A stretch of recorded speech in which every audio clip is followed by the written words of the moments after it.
Tonight, you have 17 hours before you need to be anywhere. No meeting, no deadline, no alarm.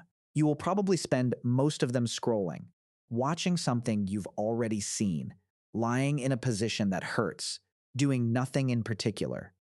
Then feeling guilty about it, like you wasted something. That guilt sits on one idea, that ancient humans were too busy staying alive to waste time the way you just did. That leisure is something modernity invented. That boredom is a disease of comfort. That before cities and schedules and desks, every waking hour was survival, nothing else.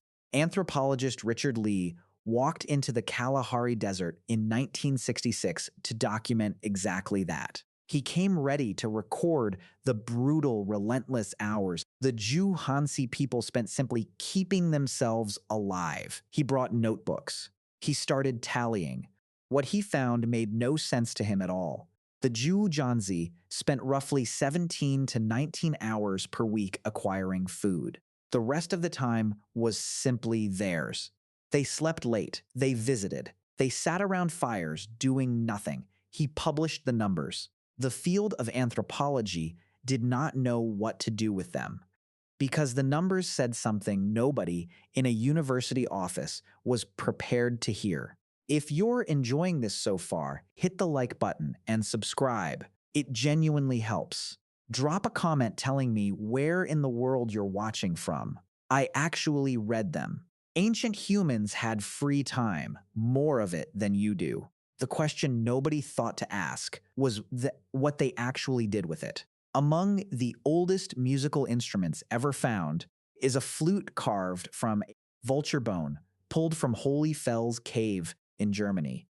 Archaeologist Nicholas Connor and his team dated it to at least 40,000 years ago. Someone sat down, selected a bone, bored holes into it at measured intervals, and made something for no reason except to hear it sing.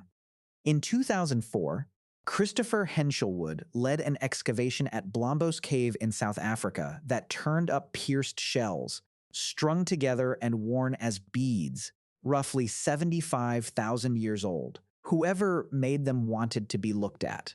That impulse, to adorn yourself, to signal something beyond raw utility, is older than any city, any farm, any written word. And in 2014, anthropologist Polly Wiesner spent 4 months recording conversations among the Zali people of Namibia. She documented what people talked about across hundreds of hours.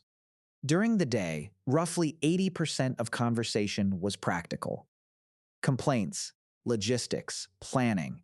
But at night, around the fire, something shifted.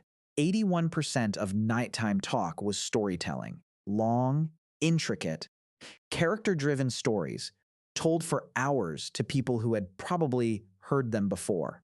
They were not killing time. They were doing something with enormous precision. Dance appears in the archaeological record before writing. Before agriculture, ochre-marked ceremonial sites in southern Africa date back over 100,000 years. Ian Morley, who studies the evolutionary roots of music at Oxford, documented how rhythmic group movement floods the brain with endorphins and synchronizes heartbeats across a crowd. You do not just feel it together. Your bodies begin to run on the same clock. The assumption was that all of this was decoration, background, the fringe around the real activity of staying alive. That assumption was wrong, not by a little. The play was not the fringe. The play was load-bearing. If this is making you think, subscribe and turn on notifications so you never miss one. This channel only exists because of the people who share these videos, and I don't take that lightly. Robin Dunbar, a professor of evolutionary psychology at Oxford, spent decades studying why human social groups hold together at the scale they do. He found that social bonds are fragile by nature and require constant maintenance, not occasional maintenance, daily maintenance. The people sitting around that fire, telling the same story again, laughing at the same moment, were not wasting their day. They were running the most important infrastructure a hunter-gatherer group possessed. The architecture that determined whether a band of people held together or fractured when pressure arrived. Dunbar's research showed that shared laughter releases endorphins at roughly same rate as light physical contact. 2 minutes of laughing with someone produces the same chemical bond as a handshake held all afternoon. Story and music and play were not decoration around ancient life. They were how survival worked. The Hadza of Tanzania, studied by anthropologist Frank Marlowe in the 1990s and 2000s, spent their free hours in ways that mapped almost exactly onto what Lee had. Documented in the Kalahari, conversation, music, storytelling, games played with children, long rests taken together, extended quiet togetherness. None of it looked productive by any modern measure. All of it held the group through dry seasons, conflict, and loss. The fun was the function. There was no word in their language that separated what they were doing from simply living. The guilt over your wasted evening makes a certain kind of sense.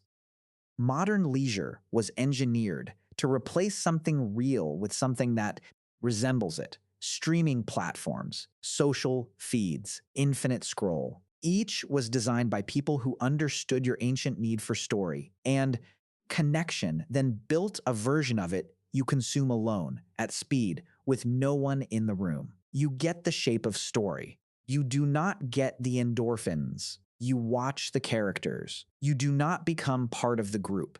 Your ancestors sat around a fire and told stories that rewired how their people understood the world. The bond from sharing that story stayed in their bodies for days. You scrolled until midnight and retained almost nothing by morning. That is not a character failure. It is a mismatch between hardware that is 300,000 years old and a system designed to extract something from it. What gets extracted is exactly what that ancient brain was built to give away freely: attention, connection, time. The hoansi had no separate word for leisure. There was no category called fun because there was no category called work in the way you know it. Activity and rest and story and movement were continuous. It was only when someone industrialized the workday that the leftover hours needed a name. You were not built for this version of rest. You were built for the fire. You were built to sit with people you know, in the dark, hearing a story you've heard before, laughing at the part you already know is coming. The guilt was never about laziness. It was the signal from very deep down that something about the trade you made is not what it appeared to be. Thank you for watching until the end. If this changed how you see something, check out the videos on screen. I think they will hit the same way. And subscribe if you haven't. See you in the next one.